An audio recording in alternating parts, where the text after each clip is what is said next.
Umabot sa palitan ng mga mensahe, kilig na kilig ako. Kumusta? Kain na? Hello, magandang umaga.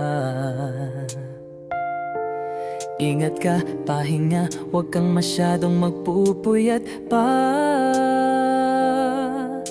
Naramdaman ng puso na dahan-dahan akong nahuhulog sa'yo.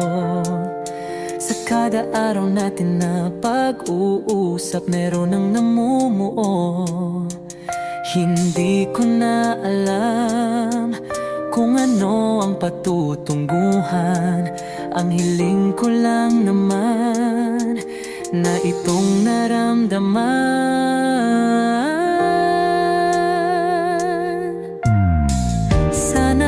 Sana naman ay mapagbigyan